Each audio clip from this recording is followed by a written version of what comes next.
Hey fam, Patrick here. Just a reminder that my tour starts in less than 2 weeks. So I'm coming all over the country for an evening that is one part me telling you a story about a disastrous night I spent with Golden Girls icon Bea Arthur. It's hilarious. We've got a Bea Arthur impersonator via video to tell her side of the story. It's a whole multimedia experience.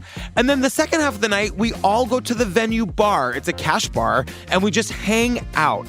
The whole idea of the evening is for you to make new TCO fam friends in your area.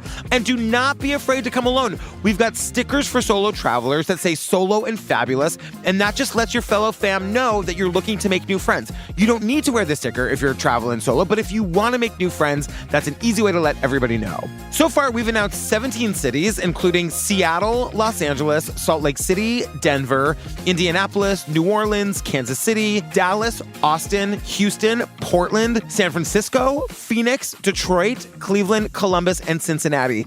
A couple of those are already sold out. A few of them are running really low, so if you're thinking about getting tickets, go ahead and do it while tickets still last. And we've got a whole bunch more cities to announce very, very soon.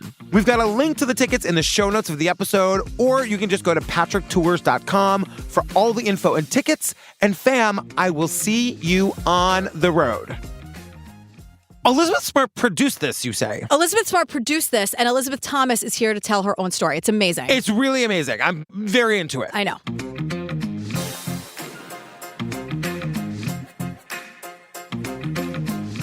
Hi, Jillian Benzavalli. Hello, Patrick Hines. Hey, fam, join us over on the Patreon, but only if you like bonus episodes once a week with no ads. Yep, and Drag Bingo once a month with also no ads. Oh my God. It's just a whole lot of fun. It's so much fun. If you're on the Hero Bell tier, we just released another brand new episode just for them. Yes. So we did an Unsolved Mysteries episode covering the America's Loch Ness Monster. Champ in upstate New York. The Loch Ness Monster of Lake Champlain. Yeah. Has she been there for 35 million years? Only one way to find out. I mean, depending on who you ask. Ask somebody on the Hero Bell tier. They'll tell you. Yeah. What are we talking about today, girl? All right, so this is called The Elizabeth Thomas Story with Elizabeth Smart, and it's on Hulu. A predator can come in all shapes and forms. It can be that teacher. The public looks at it as, well, I can't believe he would do that. It started with someone who I thought just cared about me, and then someone who started sexually abusing me.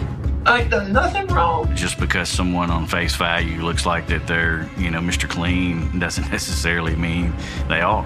I'm more afraid than I've ever been in my life. Elizabeth Thomas has been missing for well over a week now. Investigators believe she was abducted by her former Murray County teacher, 50-year-old Tad Cummins. The hairs on the back of my neck stood up. There was no doubt in my mind that they were together. The first days of captivity, I was sexually assaulted multiple times a day. He's believed to be armed, and now his wife is asking him to come out of hiding. Please do the right thing and turn yourself into the police and bring Beth home. He took those guns. What's he going to do with the guns? Is it for protection, or does he have something else in mind? I am headed to meet Elizabeth Thomas. I've been wanting to talk about my story for a while, and I'm tired of being quiet about it. We open with the incredible Elizabeth Smart. If you don't know her story, she was kidnapped in 2002 and held captive for 9 months before being rescued. And now she's a survivor. She's an advocate. She's spoken to so many survivors in the last 20 or so years. Yeah. And she explains, Elizabeth Thomas is here to tell her story, but Elizabeth Smart is saying that, after all these 20 plus years, even though the details can vary, the emotional journey can be very similar. Not the same. No one's the same, but she's really trying to help these women. It's unbelievable. We'll get more into people, I should say. Sorry. Yeah, and we'll get into Elizabeth Thomas's story, but we talk so much about how isolating things like this feel. Yeah. But when you think about the number of people who've lived through what they've lived through, being kidnapped, sexually assaulted, as we're going to learn, but then also escape and they get on with their lives. We're going to come to see that these two Elizabeths have a real bond as people who have survived a very unique thing that only people who've been through what they've been through would know what they've been through. Right. Elizabeth Elizabeth Smart understands the value of talking to someone who has a similar experience because it can be so lonely. It can be so isolating. And like you're saying, if you haven't been through it, you don't get it. Yeah. So Elizabeth Smart is in the car and she's on her way to meet Elizabeth Thomas and she's wearing her Power red jacket. Yeah. It's looking amazing. It's incredible. It's so crazy to see her grown up because we see, like, I remember her as like a young girl, you know? Yeah. And to see, like, she hasn't been in the public eye much in the last like 10 years or whatever. She's been doing hard goddamn work. Exactly. And she just looks like a grown woman now. Yeah. She has it's very interesting to see because she's so warm and welcoming, but also very commanding and knows she's really stepping into her power here and sort of holding her hands out for Elizabeth Thomas to say, like, come here. It's true. You can almost get the sense that, like, she speaks to, like, large groups on this topic all the time. She's very well spoken. She's very articulate. She knows exactly what she wants to say. She conveys it all very well. But Elizabeth Smart says that she wants to know why Elizabeth Thomas wants to tell her story now on this very big stage on Hulu with ABC News. And Elizabeth Thomas is here to explain. Yeah, it's been 6 years since the events of Elizabeth Thomas's kidnapping happened. Yeah, she calls it the event because she doesn't want to put a name to it, and I totally understand that. Yeah, I was saying to you before we started, watching this was hard for me. Yeah, it's tough. Because it's very hard to watch survivors, like, sort of talk through this. And Elizabeth Thomas, it feels like she's doing it kind of for the first time. Yes. And it's uncomfortable, but obviously we need to sit in the uncomfortability and learn. Right. And her name is Mary Catherine Elizabeth Thomas. Some people call her Mary Catherine. Yeah. Some people call her Beth. It's a lot of names. It's a lot of names. Mary Catherine Elizabeth Thomas. Yes. And she says, like, look, there is still a lot of healing to do. And we see these two women meet in person for the first time. Yeah. And it's really, really incredible. And it's amazing. It's little things like they're standing on Elizabeth Thomas's front porch and they've met over the phone. So they've spoken a couple of times, but Elizabeth Smart wants to give her a hug, but she's asking for consent. Of course. She's like, may I give you a hug? Yeah, are you ready for that? Yeah. Maybe we can hug at the end of this. Maybe we can hug not at all. I don't know, but what's okay? You pointed out in the Taylor, the 22 moment in the Eras tour, she always asks the little kid first before giving the hug. Yeah. And it means something. Yeah, you even know? though the kids are like arms outstretched, like, yes. Or she like I love asks, the ones that are just she like asks to trade the bracelets. Oh, Amazing. God, it's so cute. It's so cute. It's my favorite. I could watch it on a loop all day long. I know. It's so good. So Elizabeth Thomas explains that the town where this happened hasn't really been supportive of her. They're supporting the abuser. They seen him as, you know, the good person in the situation, and it wasn't his fault just because he had such a good reputation in the town. That it just made me seem like I was just this child that came along and ruined his life.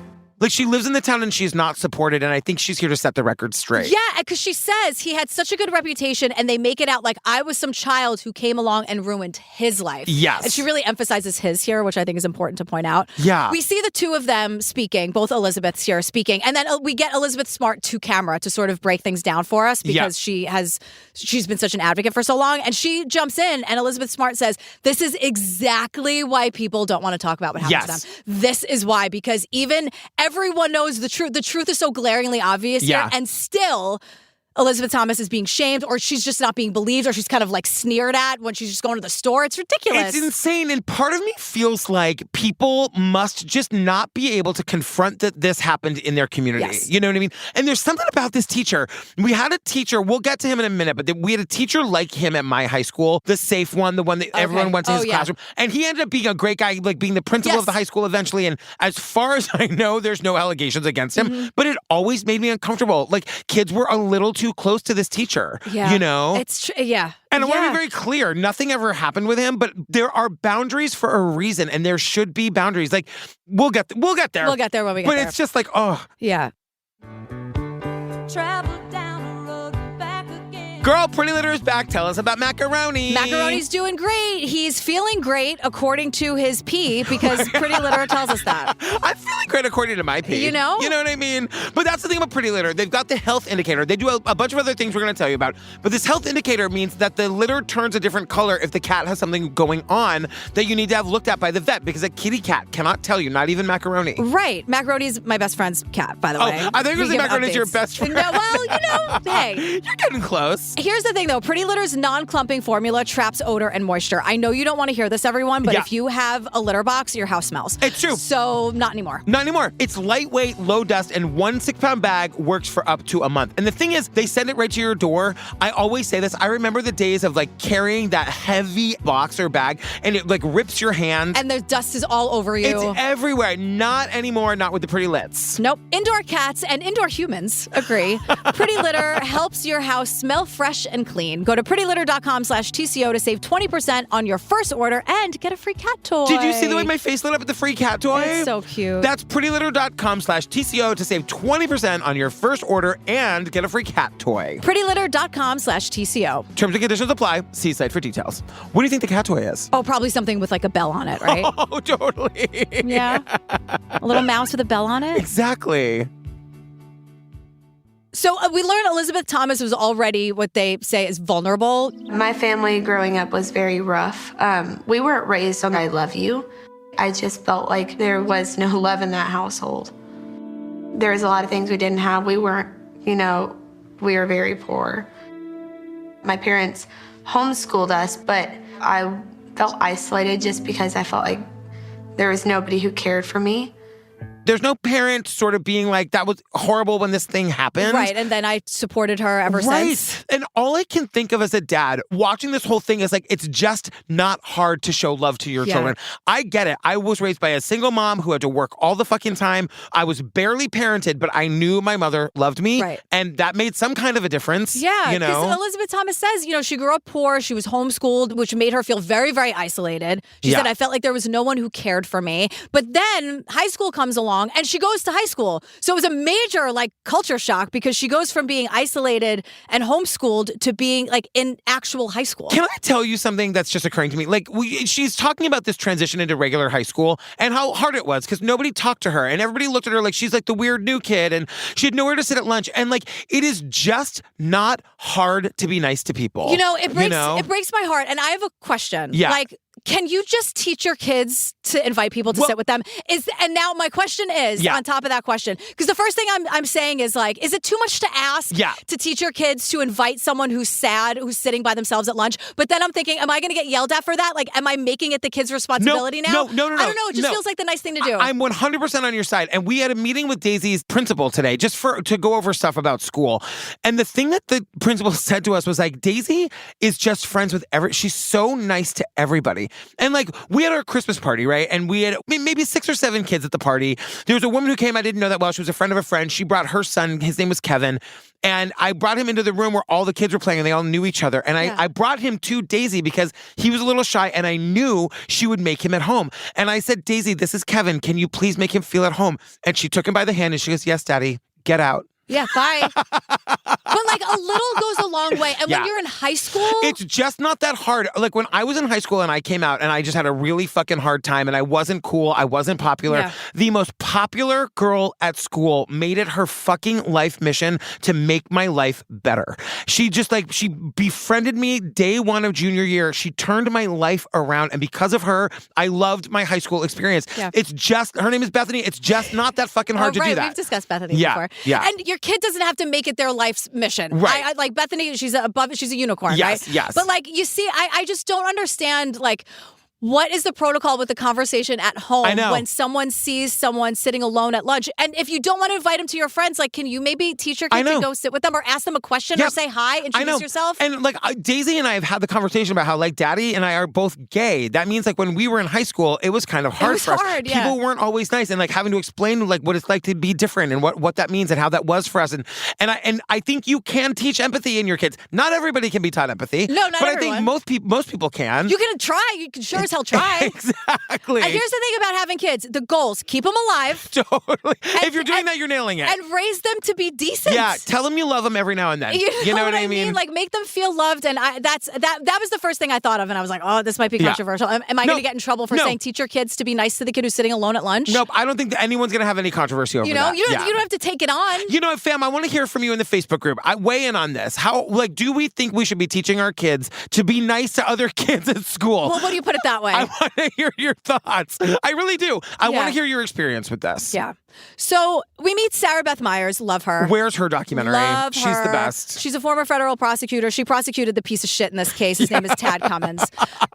Sarah Beth says, and this is what I love. These women are really pulling back the curtain on this. Things we know, but they're saying it in ways that are really accessible. And like you were saying, to sit in that uncomfortability about what this all means and how something like this happens. Yeah. Because she says, Tad Cummins is the perfect example of an in-person grooming process with an authority figure who had unique access to a child in very vulnerable circumstances.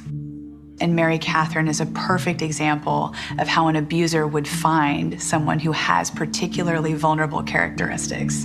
Unique access. And I want to say, he was her health teacher. They're talking about... Is that what it was? They're talking about bodies. It's an intimate kind of thing to be talking about with teenagers anyway.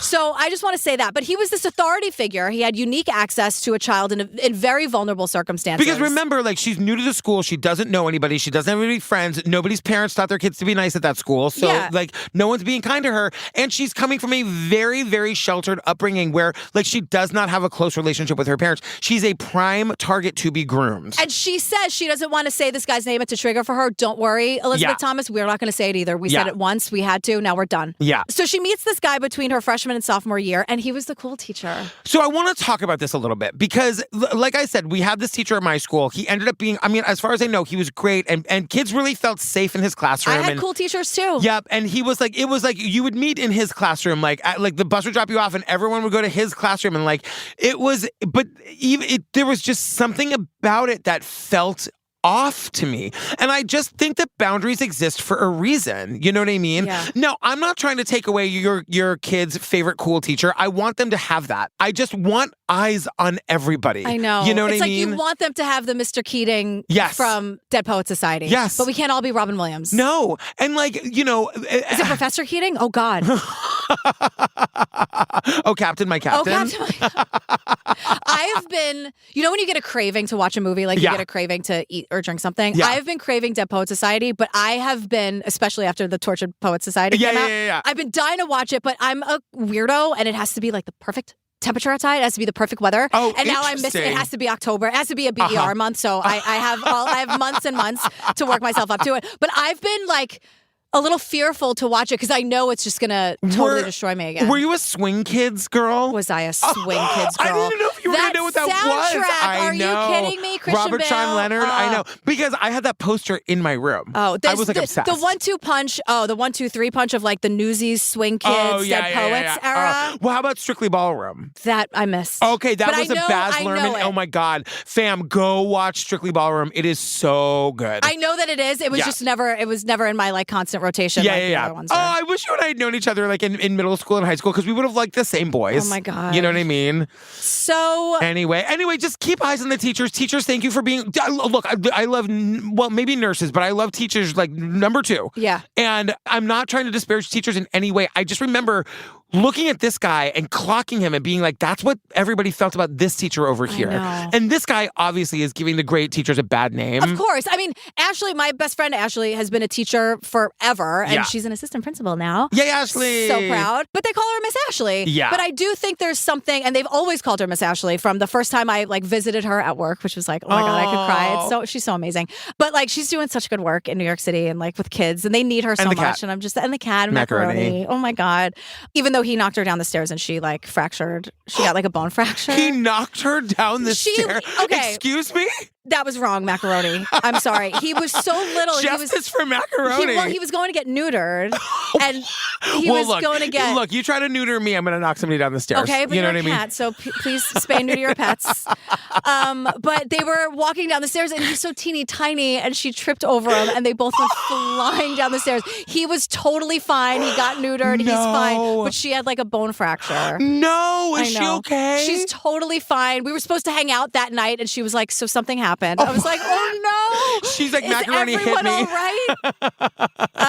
But yes, with Macaroni and the kids of New York. Oh, God. Well, anyway, they're saying this piece of shit teacher, Elizabeth is saying to us, the early attention I got from him made me feel, I guess, cared about at the time. It made me feel like someone actually seeing me versus, just being ignored like I was at home. I felt like someone might actually, love me and care about me. I thought I was loved by this person as a child, and knowing that I did need it, and I was looking for someone to be safe with. he was the exact opposite of her home life, where she felt ignored and not cared for. This guy made a safe space for her. He was always there for her. And not just her, like other students in her high school, his room was the safe space. What she says, whenever I was stressed out, I just went there. Yeah. And again, they don't say it here, but they do mention he's a health teacher. Yeah. And also, can we take health class a little more seriously? I know it's know. not AP physics, but based on the state of this country, we need to, like, kids My need health to class learn. was so fucking awesome in high school. Really? It was incredible. Talked about everything. We talked about like sex. We talked about gay stuff. This is the 90s. Yeah. Yeah. My health class was awesome. Well, you're like one of the only ones. It's such a joke. I know. And it shouldn't be. No, it's very serious. Anyway, but again, I'm saying that because that can be intimate. You're talking about these things that can be uncomfortable for kids. Yes. And it's just like now this guy and the health teacher has the safe space. It's awful. So prosecutor Sarah is here to define grooming for us. And she's saying grooming is when a person in a position of authority who knows and understands what a person in a vulnerable position would like to hear, would like to get, would like to be, and then that person playing into those desires that the younger person would want. And Elizabeth Thomas is like, yep, she felt at the time that she was seen by him. Yes. She was heard by him. And she goes, versus, just being ignored like I was at home. Right. And Sarah, the prosecutor, is like, I would like to emphasize there is nothing special about this piece of shit. Say it again, Sarah Beth. Nothing special about him. He just followed the playbook, you know? I gotta say, grooming doesn't have to just be sexual. Like, I've seen people groom, like, their peers and their contemporaries. Yep. Like, it's not just an authority figure like a teacher, but if someone sort of, like, considers themselves, like, a little more special, which, as we just learned, they're not. Yeah. But, like, maybe in the public eye, or they, like, fake being a victim, like, they can groom people to do their bidding for that. Like, oh, my God, like, 100%. Grooming is not just sexual, but it's a very dangerous thing that can happen. And it happens all the time. Yeah. This, like, perceived... And it feels like it's something that's brand new to the conversation. You know what I mean? I feel like we know about grooming for like sexual abuse, but like talking about that kind of grooming, for online bullying and all of that, course. like I think this is new to the conversation. Yeah, well, whatever. It's not. But No, I'm saying it's been happening for a long time, but we're kind of just waking up to it as a culture. And I think that's another thing people don't want to, people will say, well, I've never joined a cult. I'd never do this. They don't want to really look in the mirror and be like, oh my God, I fell for this. I'm in a cult. I fell for this horrible person. I know. And now I've been doing horrible things for them, like different kinds of grooming. Yeah. Guys. But this piece of shit made Elizabeth Thomas feel safe because he knew what he was doing. Yeah. She didn't feel safe or she didn't feel loved or cared for at home. And he knew exactly what to do. Well, but then she says, because like this was just the beginning. That's the grooming part. She says, I don't know when that switch had happened where he started sexually assaulting me. But it just went from one extreme to the other. And, there was no getting out. There was no telling him no.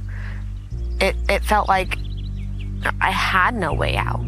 Then she just lives in total fear of him. Because remember, this doesn't happen overnight. It doesn't start with the inappropriate touching. Yeah. But first, he makes her feel comfortable and safe. That's the only place she feels seen and heard and cared for. So when someone does touch your back or your knee, you probably don't think anything of it because he's this amazing safe space. Yes. And then when it's egregious, like actual assault, you're trapped. Yeah, right. That's how this works. And there's nobody that you can tell. You think no one's going to believe you, And you're also the new kid. You don't know anybody. Don't know anybody. And she also explains, like, this is something that we don't really hear, which is like so amazing that she's saying it. But Elizabeth Thomas says you get addicted to the highs and the lows. Yes. You get addicted to the trauma of what's happening to you because she says the lows are awful, but the highs are amazing. Yeah. And they do that to reel you in, and then they get a hold of you and they can't let go. Yep.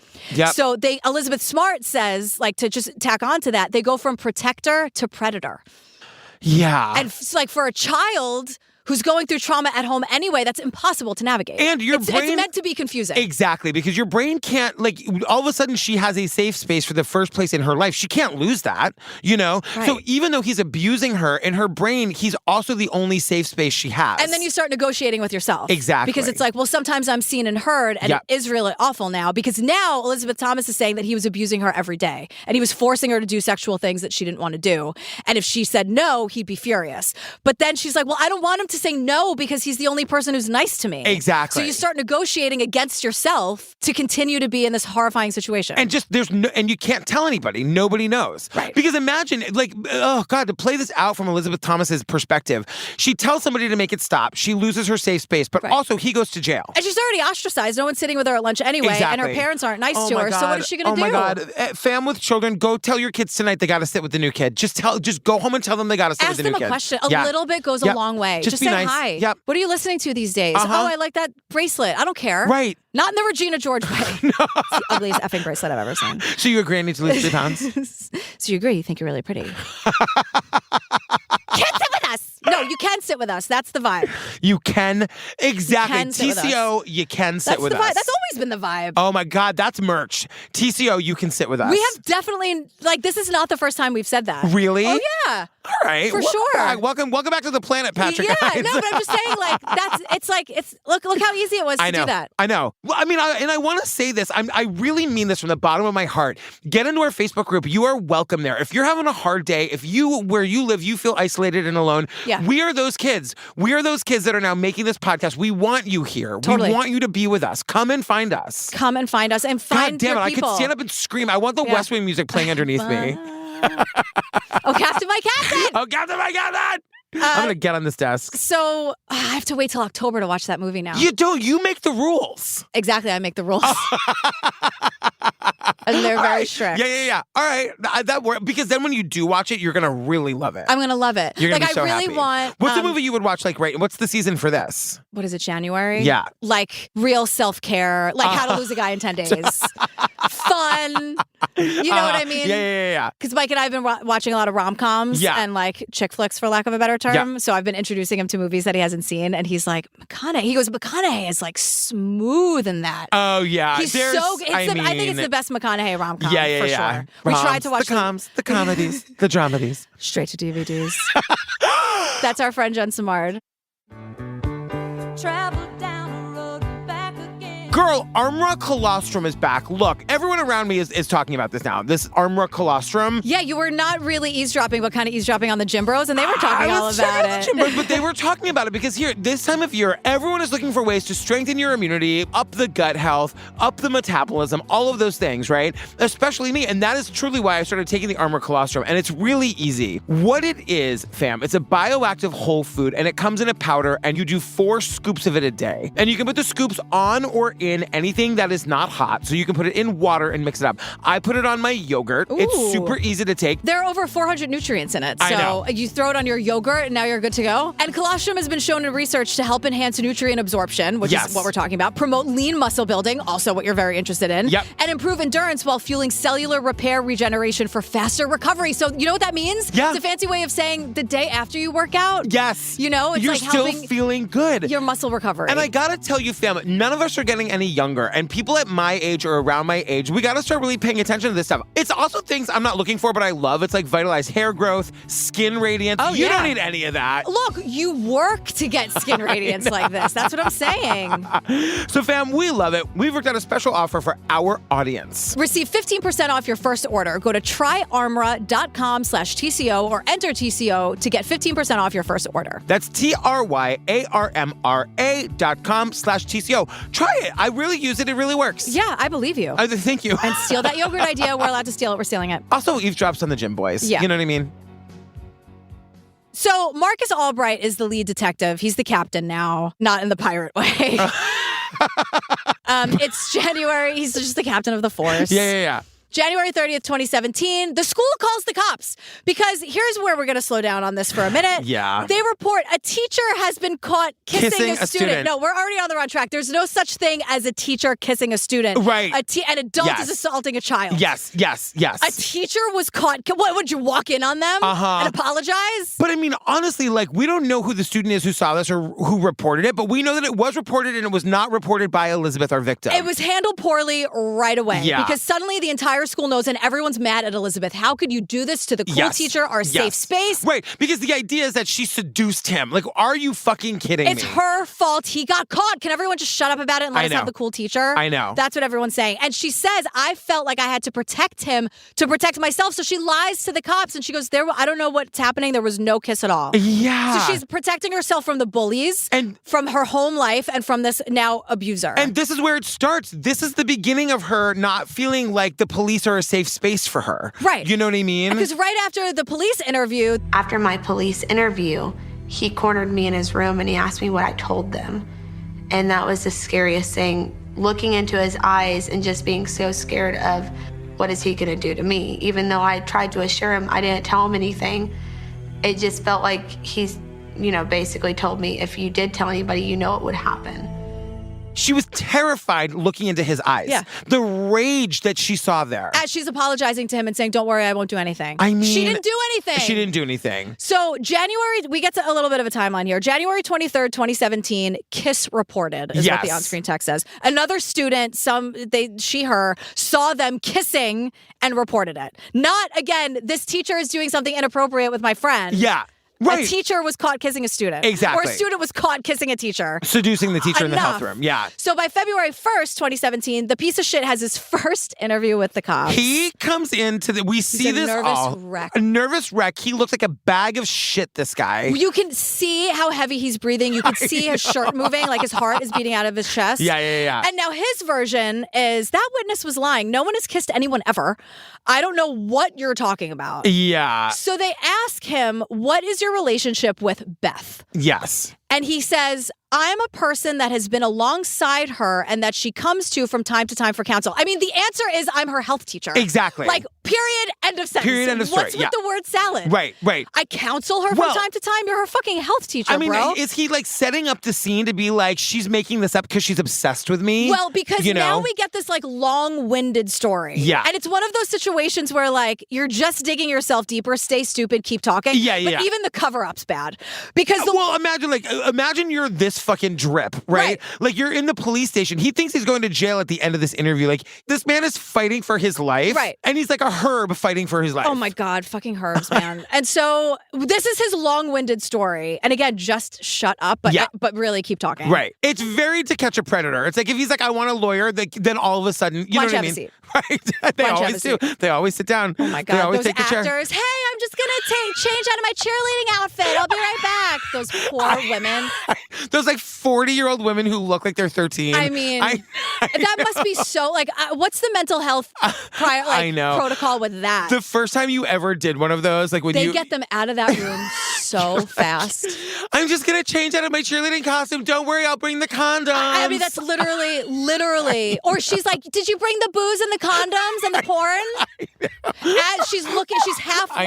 She's looking at him. Did you bring it? And halfway, there's like Chris Hansen and the cops on the other, and their den. Must be absolutely fucking terrifying to be that actress. Oh no! Oh, the actress. Yes, I was gonna say the guy's like, oh no. Well, I mean, feel bad. This guy right now, like he's busted. He knows the jig is up. You know what I mean? Right. Like, so he just is a nervous talker.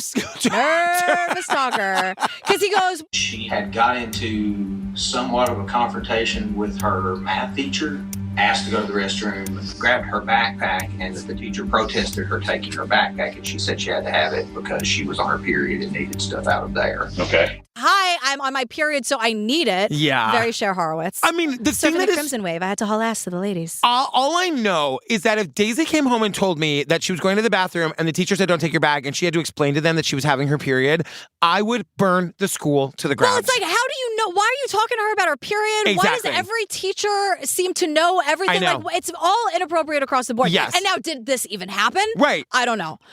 But Sarah, the prosecutor, is like, this is crazy. None of this ever should have fucking happened. Because he continues, he says, well, all of this was taking place in front of the entire class, and it was really hard for Elizabeth because she had a panic attack, and, she does that sometimes. Yeah. So this is when Sarah Beth is like, I'm sorry. Right. Why does he know all of these intimate details of her life, from her period, her history of panic attacks? Yeah, and Sarah is saying that he's placing himself as the hero in her story. Like, you come to me when you're having the panic attack. You come to me when you're having the fight with the math teacher. And now, everyone, just a reminder, this is meant to make him look innocent to the cops. Right. Yeah. Just to be clear, the lies They're he's never good telling at right this. now is supposed to make the cops go, oh, never mind. You're just talking to the 14-year-old about her period all the time. And don't give me that shit, I'm the health teacher. Stop. I know. I do this, I do that. This is the lie that he's using to make himself look good. Everyone, we're caught up. He definitely never, in his mind, at least even built up a cover story to tell the cops someday should he ever be questioned about it. Like, he's flying by the seat of his disgusting pants. This is not someone who thinks a mere centimeter ahead. No. And the cops ask him, because he's like, I just felt so bad for her. And the cops are like, why? Like, why do you feel bad for her? And he goes, because I'm the nicest guy you're ever going to encounter in every situation. Tad Cummins is saying, I'm the greatest guy you'll ever meet. Those are little things that people inadvertently say about themselves when they're really trying to sell themselves as being not a bad guy. And when all that really does is tell us that they're probably trying to hide something or they're a bad guy. All that tells us is he's a fucking creepy dirtbag. But he continues, I'm so religious. That means nothing. I'm so amazing. After he heard about this awful situation with the period in the backpack, he prayed. And prayed God, and prayed. I'm not going to let Satan have her. And God's like, bitch. Also, now that we're here, God? Yeah. Could you have stepped in? God, girl? I know. Look. God, sometimes you just don't come through. I will quote Tori Amos all the time with I'm that. telling you, I'm a God believer. I'm a prayer. I don't understand why she allows the suffering. Apparently, I really it's don't. free will. Okay. Whatever, man. I know. Step in, girl? But just for a fucking minute. For like a second. I know. That would be great. God needs a podcast. God, sometimes you just don't come through. If you don't know that Tori Amos song, we'll call it the up. Godcast. Come on. Godcast.com. You know that there are definitely, hopefully, two gay nuns doing this, right? The conviction that you were hoping it was two gay nuns. I know. It's Sister Mary Frances and Sister Mary Michael. Whatever. You know what I I'll mean? take it. Absolutely. Oh my God. Running Godcast. Or just Kathy Najimy from Sister Act. I'll take that too. Okay. Anyway, this guy just keeps talking. Sister Mary Michael. Everything he's saying is a red flag. He's telling the cops how he grooms the kids. Yeah. Because he's just like, no, you don't understand. I'm the safe space. Yeah. I'm the adult that they go to, not at home. No. I'm the cool teacher. They can always talk to me. They're always texting me. Now that stopped me cold. They're able to text me about all the different things going on in the day. If I found out that Daisy was texting a teacher, once again, I would burn the fucking school down. And again, the health teacher. I know. You think he's not using this? What's going on with your body? What are you confused about? You can talk to me about anything. You know you can't talk to your mom about that weird stuff going on down there, right? Absolutely. But you can talk to me. Talk to me about it. And by the way, her mother is like, yeah, you can't talk to me about it. No, you can't talk to me about it. You know what I mean? But that's why she's a prime target to be groomed, you know? Exactly. You gotta love your kids. You gotta pay attention to your kids. And the cops are just like, everyone, play it as cool as possible. He said texting. He's like digging this hole, and it's glorious. It's cool. But like the texting is because it also stops the cops dead in their tracks. Right. And they're like, talk more about the texting. Right. And he's like, totally no normal texting. Super normal. That is not an issue for anyone. Carl, sip it. Continue. In the fucking mouth. And he's like, I will continue. Yeah. And he goes, well, Beth called my phone and told me that she was going to speak to police. And I just said, you know what? You tell the cops the truth. Everything's going to be okay. The cops are like, cool story, bro. Can we see your phone? No. I know. He goes, they want to see the text with Beth. And I'm like, and the other 14-year-olds? Well, right. And he says, he's like, I don't have those texts still on my phone from yesterday. Why not? Because I got rid of them. Because it made me uncomfortable. I got rid of that yesterday because it felt weird to me. Right. But I mean, it may feel weird to you, but you know what it looks like to us, right? Sure. Because they made me uncomfortable. Right. Same. It was weird. They freaked me out. And I'm like, wait, first of all, this is the weird part. Right. Second, don't you see that those texts could maybe help you? If they're as innocent as you say, which they could never help you. Of course. And the cops don't believe him for a second. No. You know what I mean? But like, of course, if I'm a teacher and some kid has gotten my number and has texted me, not only am I saving those text messages, I am showing them to my priest. I am showing them to my husband. You're calling their parents. Yes. Or you're going to whoever's like in charge at school. I'm driving to the police station to be like, this kid just texted me. I don't know what to do. You know what I mean? He asked me what the homework was tonight, and I thought he was coming on. I thought it was too much. Crazy. You know? It's crazy. Yeah. But it's also like in the same breath, everything is totally fine, nothing to see here. This is very normal. Yeah. To those texts made me super uncomfortable. Exactly. Which isn't. And so I had to delete them because I couldn't look at them. It was weird. They freaked me out. So he's spiraling, right? Obviously. The cops are also being way too fucking nice to him. Yeah. And now he's crying. Poor him. I was just trying to do a nice thing and now I'm here. Really? I know. But this is what Sarah, the prosecutor, says. She's like, she's watching the video and she's like, this is the moment he knew he had to do something. If he was going to have this girl all to himself, this was the moment he knew he had to do something Because he drastic. goes from nothing to see here to I'm uncomfortable to now he's crying. And I ain't done anything. Right. I ain't done nothing wrong. But I came in here not knowing if I was going to jail. Right. And he becomes very emotional and basically says that he thought he was going to jail today and that he's very thankful that he's not. I'm more afraid than I've ever been in my life. Right. And I felt like at that point, the witness probably did see them kissing. Crying out of gratitude for them not throwing him in jail tonight. And now I'm here. I was just trying to do a nice thing. So how do you think this guy's going to do in jail? Not great. Not Bob. great. Not great. Travel down the road and back again. Girl, Z-Biotics Pre-Alcohol Probiotic is back and better than ever, baby. Yeah, this is that thing that's helping you bounce back after a few drinks. And this is like, we are busy, everyone. Right, We have things to do. I'm not canceling my whole next day because I had a few cocktails. No. So listen, the probiotic was invented by PhD scientists to tackle rough mornings after drinking, and here's how it works. When you drink, alcohol gets converted into a toxic byproduct in the gut. It's this byproduct, not dehydration, that's to blame for your rough next day. So pre-alcohol produces an enzyme to break this byproduct down. And this is a proactive solution that wards off feeling miserable the next day instead of a reactive approach like drinking electrolytes or eating greasy food. Well, let me tell you, Steve swears by it. He goes to the gym at 7 a.m. every Saturday. He's got a standing appointment. So he can still have a couple drinks the night before, take the pre-alcohol, and feel fine the next morning. So, like, that's one of the reasons he loves it. He swears by it. Yeah, it's super easy. You make the pre-alcohol like your first drink of the night. Yes. And you still drink responsibly. You eat, you still have water. Yeah, exactly. And then the next day, you're kind of like, I'm totally making that 7 a.m. gym sesh. And he literally does. He never misses it. So fam, go to zbiotics.com/TCO to learn more and get 15% off your first order when you use TCO at checkout. Z-Biotics is backed with 100% money-back guarantee. So if you're unsatisfied for any reason, they'll refund your money, no questions asked. Remember to head to zbiotics.com/TCO and use code TCO at checkout for 15% off. Thank you, Z-Biotics, for sponsoring this episode and our good times. Even if they're at the gym. I know. You know what I mean? Leave it to Steve to not even relax on a Saturday morning and have to be at the gym at 7. Like, please. It's never made any sense to me, but now at least he can do it. Well, that's you know what? Let's focus on the positive.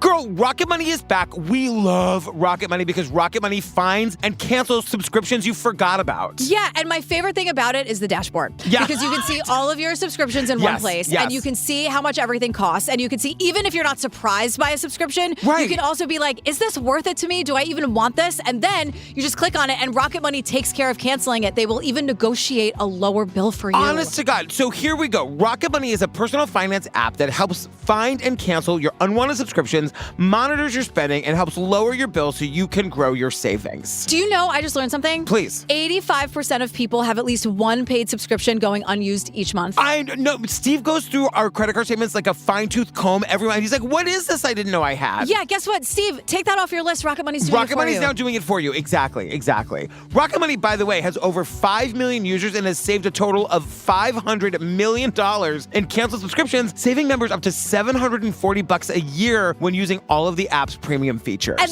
what's so great about that is that it's not just $740 of free money. Right. It's like you're taking it back from some jerk you didn't even want to pay in the first place. Totally. That guy whose thing you tried out for the free trial, but then you ended up not liking it. It tastes so much sweeter that you're taking your money back. Give it back to me, James. Yeah. Fam, cancel your unwanted subscriptions and reach your financial goals faster with Rocket Money. Go to rocketmoney.com/obsessed today. That's rocketmoney.com/obsessed. rocketmoney.com/obsessed. Do it, cancel it, get that money back from James. It really makes you feel so organized. I know. It's so good. So January 23rd, 2017, the kiss was reported, right? February 1st, 2017, the piece of shit has his first interview with police. And by March 13th, about a month and a half later, Elizabeth Thomas says, I was groomed into leaving. I was in fear of my life. Now, the one thing I want to say about poor Elizabeth is it feels to me like she feels like even in this interview, she's got to justify her actions. I know. By saying I was groomed into leaving. It's like, girl, we know, like, it makes me feel for her. Like, we believe you. But we believe you.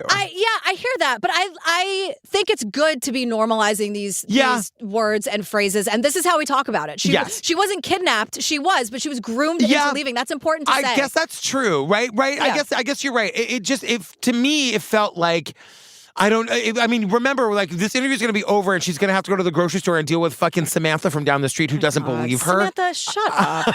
Wrong side of history, Samantha. Great.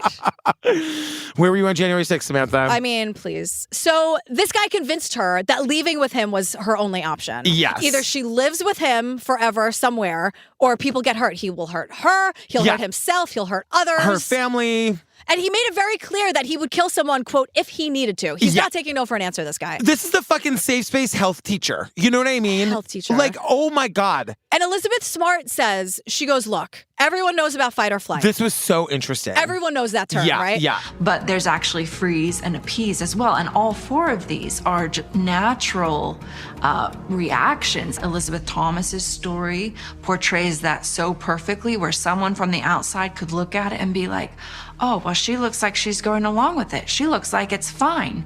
But actually what she was doing was surviving. She wasn't just like fine going along with it. She's surviving. Right. She's surviving. And she's, in her mind at least, and maybe true, she's saving other people. If I just go with him, no one's going to get hurt. Yeah. And she's like, I can take care of myself, she's thinking. Right. You and know? women everywhere know freeze and appease. Yes. So it's like, oh, why didn't you just tell the guy no? I'm not going to give your number. I don't know, because I might be fucking killed later. Yeah. You know what Totally. I mean? Yes. So you make up the lie about the fake whoever, you make up you do what you have to do to get out of an unsafe situation. It is a different planet for men and women. It's a totally different planet. I know that is so fucking obvious. It's like annoying to even say out loud, but it just is. It is. It is. So March 13th, 2017, Elizabeth Thomas and the piece of shit leave town. Yeah. By March 14th, 2017, this piece of shit is reported missing by his wife because she and their daughters I know. have been calling and texting him and haven't heard back, but he left a note. Don't worry. Yeah. We hear the wife read the note to the cops over the phone. Will you do us the honors? Sure. This is her reading the note. Jill, I'm so sorry. I'm on my way to Virginia Beach or maybe D.C. just to think and clear my mind of all this crap. But I'm not running away. I'm not running away. I will be back. Whatever you do not call the cops. They're going to think I ran because I'm guilty, and I am not. I am not guilty. I am not. I love you all. I'll see you soon. Please forgive me. And that's how she ends the saying it, which is such a human way. I'm sorry, how does it end? Because she goes like, I love you and I'll call you soon. Please forgive me. I know. Which is such a way that you read a note to someone. This poor wife, because not only that, he packed every coat he has, but I also noticed he packed all his shorts. Both of his guns are gone and the $4,000.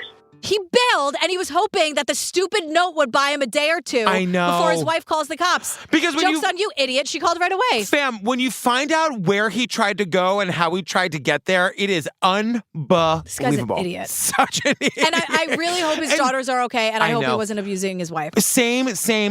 And they're not always stupid. This guy is such a fucking moron. He's a moron. So, you know who loves that he's a moron? Yeah. Tyler and Sterling. Oh, Tyler and Sterling are the best. So Sterling's been dealing with that hair all of his life. He's got these really tight blonde ringlets. I think they're gorgeous. You know he hates them. I know. You know what I mean? They're beautiful, Sterling. You just have to accept them. Right. I think he's acceptable. You think so? All right. think so. They also, every FBI people we ever meet, they are very calm. You know what I mean? Oh, they've seen it all. They've seen They're it very all. So Yeah. Tyler Sells is from the Tennessee Bureau of Investigation. He's the lead agent on the case. And Sterling Wall is Special Agent FBI. So they're on high alert because this guy has guns. Yeah. What is he capable of? They're expecting the worst and hoping for the best. Because what they make clear is this guy's got a day or two before he's out of cash or before there's a police altercation. And what is he going to do in that moment? Right. They are very worried that he is going to kill Elizabeth. And the day Elizabeth went missing, she told her sister, if I'm not home by 6, call the police. Yes. Which is a major red flag. I mean, and thank God she had the foresight to do it. Right.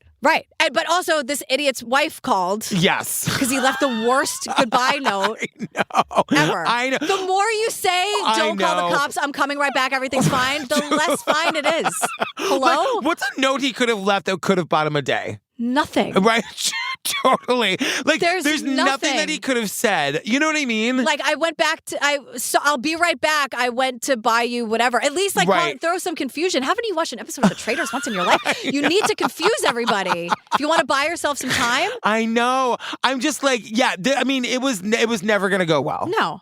Because if he says, oh, be right back, went out to buy bread or whatever, at least she'll be like, what? Like she would wait a few hours. She would call around. But for him to be like, do not call the cops. Everything is fine. I just have to clear my head about this whole abuse thing I've been doing. Right. It's not going to work. In Virginia girl. Beach or D.C., not sure. Not sure. We'll let you know when I what? get. Shut up. So the cops ping the phones, right? So from the very beginning, when we pinged their phones, it was right across the state line in Alabama. They traveled south right there on 65. Well, of course, we were very excited that now we know in the general direction of where they are. But then their phone goes off. And so there's no more availability to track them. And then they see that the phones are turned off. And we're going to learn, they're going to be able to pinpoint the actual spot where they threw them in the river. Well, here's the thing I'm sorry to be like a bummer. Yeah. But something that really stuck it's with me. Kind of a sad episode. It's horrible. You're in good company. But what really stuck with me is that they say the phones were thrown into the river. No, he had Elizabeth throw them off the bridge. So he, which is so cruel because she's throwing away her only connection to the outside world. I hate know. And hearing her say it, she says that. She's like, this was my last connection. Thank God she told her sister to call. I mean, obviously the cops would have been called anyway, but at least in her mind, she knows. She said something. At some point, somebody hopefully is going to come looking for me. Right. And Elizabeth Thomas says, she explains that he was sexually assaulting her multiple times a day. She was completely trapped. Yeah. And she did what she was told to stay alive. Because she says, she's like, I know there are so many TV shows and documentaries about women who just are murdered or just go missing, and I didn't want to be one of those people, so she complied. She just did what she had to do to stay alive. So everybody in this fucking town, this is the story. This is what happened. Yeah. You know what I mean? She's a child, and he's an adult also, end of fucking story. Exactly. Because she's also thinking, maybe he'd take her back. Right. Maybe it would all be over soon. Yes. Like, if she just stayed alive, maybe. And I think at that point, you learn to live minute to minute. Like, how do I survive the next minute? And now the cops are on social media looking for clues. Yeah. And this is so crazy to see because the day before the abduction, the guy posted, "You're all my heart ever talks," like a meme on Instagram. Yeah. "You're all my heart ever talks about." And like #strong unbreakable love. I mean. But Elizabeth posted too. You know those memes where it's like a quote? Yeah. "I'm glad I met you. I hope you know that. Going good. Mission almost completed."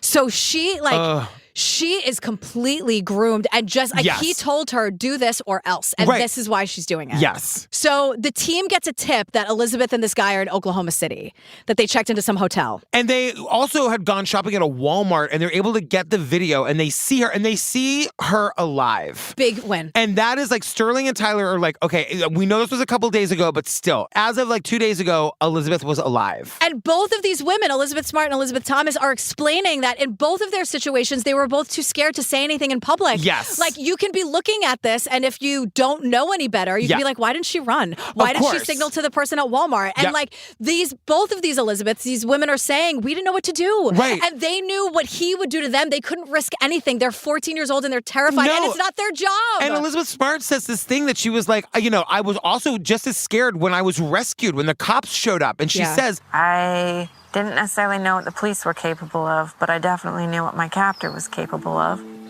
I didn't want to end up dead. I was so scared of dying in his hands that I was too scared to say anything. I'd rather endure this pain that he was giving me versus ending up dead. but I knew what my captor was capable of. Of course, you know? And the FBI guys are like, the public has a really hard time seeing people like this guy as predators because, like, oh, he's a teacher. He'd never do that. And he's so dopey looking. I You know what I know. mean? Like, he looks like he can't be terrifying, but it's like, well, you weren't groomed by him for a year and a half. Right. You know? And the law enforcement guys, the Leos, are just like, no, he's a teacher. Yeah. He has more opportunity to do something like Yes, this. right, because they're saying that the predator doesn't always look like the creepy guy in the van, right? Yeah. That like the pastor and the camp counselor and the teacher, they've got direct access to your kids. The Right. fucking gymnastics coaches Of that we course. always talk about. Yes. Gymnastics coaches, I know that most 99.9% of you are incredible. I know, we've just done like 2 documentaries on you. I'm just saying. I know. But it's an intimate thing. It is. Doctors. Yes, of course. You know, exactly. it's very scary. Yeah. Travel down the road and back again. Hey girl, Ritual is back. Can I tell you something weird? Sure. 97% of women ages 19 to 50 are not getting enough vitamin D in their diet. Yeah, so Rituals Essential for Women 18 Plus was shown to increase vitamin D levels by 43% in a clinical study. That's 43% more than I was getting. But you've been on the Ritual for forever, so I feel like you're getting all of it. Yes, because here's what I love about it. It's 9 key nutrients in 2 delayed release capsules per day. And it optimizes your body's absorption for everything else that you're getting. Right, and it's super gentle on the tummy with a minty essence in every bottle that helps make taking your multis actually enjoyable. And that is funny and cute and silly, and we love it. But it's also like people who are into taking multivitamins know that plasticky smell is so disgusting. So the minty essence is like, oh, it's a fun little add-on. No, it's actually really important because it's going to make you want to take it every day. Yep. You're not going to be like, oh, no gag reflex. It's so delicious and so easy to take. I love mentioning this every time, too. It is USP verified, so you know you can trust what you're putting in your body, right? Only 1% of supplement brands on the market have that USP verified mark, which shows the product contains the ingredients actually listed on the label. How is that legal? I know. You know what I mean? It's crazy. Unreal. And Ritual multivitamins are vegan, non-GMO project certified, gluten and major allergen free, certified B Corp, and made traceable. So, fam, no more shady business. Ritual's Essential for Women 18 Plus is a multivitamin you can actually trust. Get 25% off your first month for a limited time at ritual.com/TCO. Start Ritual or add Essential for Women 18 Plus to your subscription today. That's ritual.com/TCO for 25% off. Minty fresh. It's like genius. I know. So this piece of shit's plan was go to California, buy kayak to Mexico. And from Mexico, make their way to South America via kayak. It is so unbelievable. It is like they were going to kayak in the open ocean for 15 miles to get around U.S. customs at the Mexican border. And that was never going to work. I mean, what on earth? And the plan was abandoned in 2 seconds flat because Elizabeth Thomas talks about It just gave me more of a fear of dying. Being in the water and, during a small boat advisory and the waves being so big, we almost capsized a couple times. It was just happening out of my control and I couldn't do anything about it. So now she's terrified because it's the ocean. And the water's really rough and they're almost capsizing. And this is adding to her stress and her trauma. 15 miles. That guy doesn't look like he can walk a mile. He's gonna kayak 15 miles. What did I say? This is a guy who does not think 1 inch ahead, 1 centimeter ahead. I mean, the idea is so preposterous. But it's also, you're gonna get eyes on you. Who is that guy kayaking in the ocean?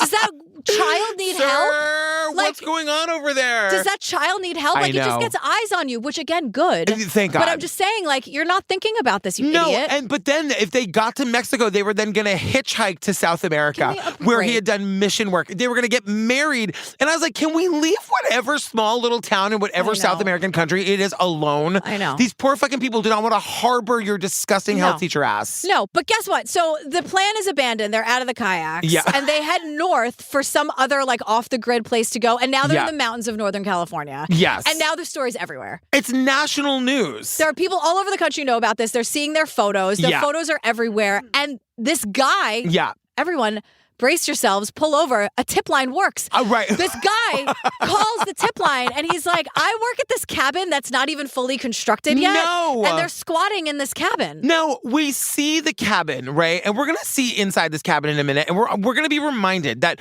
one of the ways that this piece of shit was able to get her to do what she did was by telling her that he was saving her. Right. Saving her from her horrible home life, her disgusting house with her horrible family. And all the kids that were mean to her. Yeah. And when you're a kid and you're traumatized, you're kind of like, well, but we see inside this cabin, the promised land where he took her. It was disgusting. There's no heating. There's no plumbing. It was someone else's cabin that they were building. It looks like it's where you put the lawnmower. It looks like a shed in your backyard. That is, now imagine that, but now it's half finished. Exactly. Because the guy who calls says it wasn't even fully constructed yet. It was 4 walls and a roof. There's nothing to it. Yes. So there's no way. They couldn't have stayed there for long. No. And so I love that Sterling and Tyler call the guy from the tip line. They're like, girl, are you sure? Yeah. Are you positive, girl? And he's like, yes, I'm send someone positive. over here. And they send the local sheriff and they fucking get the guy. And we see, this is my favorite part of the whole thing. We see video of this Cummins dirtbag, handcuffed and sitting on a rock. And he looks rough. Yeah. He looks like he hasn't showered in days. He looks like he was just trying to kayak to Mexico.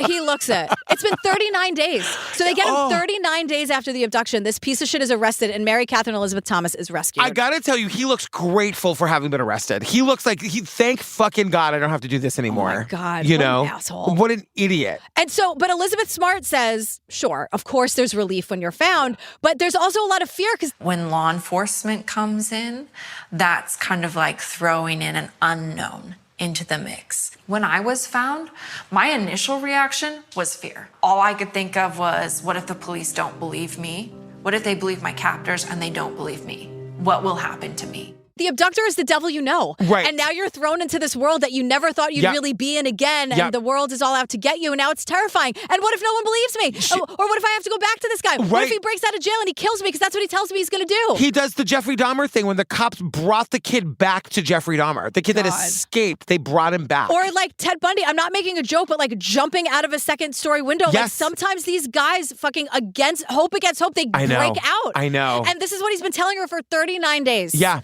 So Elizabeth Thomas also, this is infuriating. She says that the police left them alone at a picnic table. This is wild. I don't know why they were allowed to even have a conversation. I know. Unsupervised, but this guy's telling her to refuse medical care. Yeah. He's still trying to control her. It's over, bro. He's like, don't consent to a physical exam. Don't consent to a sexual assault evidence collection kit. Nothing that can prove what he's been doing to her. He's telling her to refuse everything and then to lie about how she got the injuries. And she tells Elizabeth Smart. You know, I had markings on my neck that had healed beforehand, but he had told me that, you know, this is what you're going to tell people, like that I fell off a cliff and he was trying to save me, and that's the reason I had marks on my neck. In reality, is because he had choked me so violently. He was strangling me violently, and Elizabeth Smart has such a visceral reaction to that. And she says, she goes, no one wants to hear this because it makes them uncomfortable, but I don't care. Yes. I'm tired of being quiet about it. Yes. I'm tired of being quiet about it. And this guy was telling her, I'm going to show you the world. I'm rescuing you. Yes. I'm going to show you everything. And there's this really sad moment where Sarah, the prosecutor, is like, she got to see the ocean.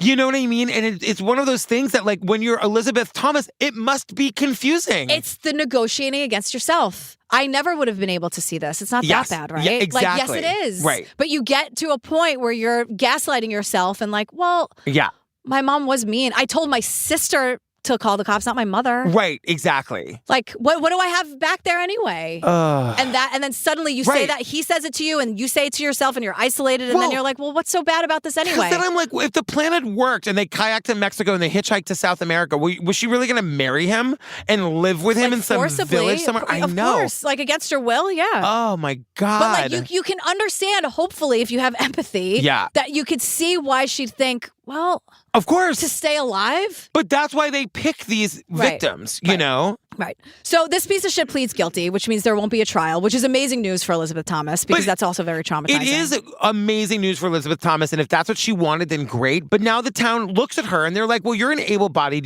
they think of her as a young woman, even though she Seductress. isn't. Right. She's 14, 15. You could have run out of the car. You could have, in the Walmart, you could have asked for help. Well, I think that's why she's doing it now. Right. She did. It wasn't right for her to do it then, and I'm sure right. And I'm not saying you wait until you're ready, of course, but it just or move out of that town. I just hate that she has to live there. I know. So he was sentenced to 20 years in prison, and Mary Catherine Elizabeth Thomas. I just want to say all her names because sometimes some people call her by Mary Catherine, and we've been saying Elizabeth Thomas. But she's fine. She's getting to a point where she's like, I didn't do anything wrong. Right. Fuck everyone else. It wasn't her fault. Yep. This awful community that was victim blaming her. She's like, I'm not a bad person. Right. I didn't ruin the cool teacher. He was never the cool teacher to begin with. Right. She didn't do anything wrong. And until she has therapy and mental health services, maybe she's starting to think, yeah, they're right. I could have run away. Why didn't I run away? Right. She had to be therapized into understanding that she was groomed. And finding love, because she says there is love after trauma. Oh my God. She got married to Skylar on June 15th, 2019. She's wearing, in the photos, this super cute dress and Converse. They can't look at each other without getting the church giggles. The two of them are completely enthralled. I'm obsessed with him. He says, I'm trying to be the best man I can be for her,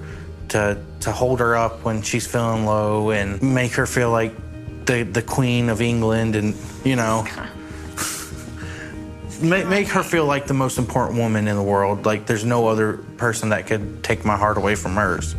Make her feel like the Queen of England. That's right, Skylar. I love him. That's right, Skylar. And they're just totally in love with each other. They have the giggles. They can't stop laughing. The photos are so cute. Be the Skylar you want to see in the world, everybody. And then Elizabeth's with that support. Yeah. He's helping her be there for other survivors, just like Elizabeth Smart, which is why we were all here to begin with. Yes. Why we did this sad, uncomfortable thing. But sometimes you gotta look and see the uncomfortable shit. Elizabeth Smart is saying to her in the end, Elizabeth Thomas is saying to Elizabeth Smart, I want to change the world. I want to do what you're doing. I want to be an advocate and an activist. And Elizabeth Smart is saying, you're going to do it, girl. You're doing it. You're doing it right now. Agreeing to sit down or feeling ready to sit down. Yes. I want to use the right words, the most respectful words there. She's doing it. Yeah. These two women are amazing. And it's they both sort of came together to bring what they could offer in this moment, where Elizabeth Smart sort of gave Elizabeth Thomas this is the true safe space that she needed. Yes. And now she has it, and now we're here. And Skylar, keep it up. Keep it up. Keep it up. Keep it up. Oh my God, girl, we did. It's the Elizabeth Thomas story with Elizabeth Smart. In 8 years, I've never known the name of it at the end. I've never known. I know. You've been better at it the last few weeks. I was thinking, oh, he must have written it in his notes. I didn't. Oh my God. Fam, join the Facebook group. Over 59,000 people in the group. Yep. Sharing memes, just like suggesting docs. That's where we tell you what we're up to. That's where we sort of hang out with you. And like we were saying earlier, a lot of people, if you just moved somewhere or you're feeling lonely or you're going through a breakup, friend breakup, relationship breakup, whatever, like just give a shout. And I promise you'll get a response. You will find hundreds of people that just want to be your pal. Yeah. Girl, what are we doing next? So we are doing a 2020 episode. It's called A Puzzling Murder, but it's the murder of Lita McClinton. So it's season 47, episode 6. It's a really important episode, a really important story. Did you say the prosecutor is doing a puzzle the whole time? Yes. He loves puzzles and it helps him figure out the case. And so he's doing a puzzle with Deborah Roberts the whole time. And wait till we see what the end of the puzzle is. Oh my God. With Deborah Roberts. At the end, we like pan out on it and we like see what he's been putting together this whole time. This guy is like, he gets to the bottom of it. All right, 2020, we're with you. So stay tuned for the trailer for that, fam. And we love you. We love you. See you next week. All right, bye. Bye. This is a true murder mystery. Emphasis on murder, emphasis on mystery. I felt like Lita's murder case looks like a true crime story, but it goes a lot deeper. Who would kill this woman? She wasn't robbed. Somebody came to the door with roses and shot her dead. Was there a feeling that this had to be pretty calculated? She was shot with a 9mm semi-automatic handgun. No obvious suspect. Was she at all concerned about the fact that she was in an interracial marriage and that this was a difficult time in the South? It was not a welcoming place for a black woman to live. She said, I'm done. I'm packing up my stuff. I want you to see the puzzle. When I put it together and I show it to you, you'll never forget it. Your wife's best friend has been murdered, and police are looking at you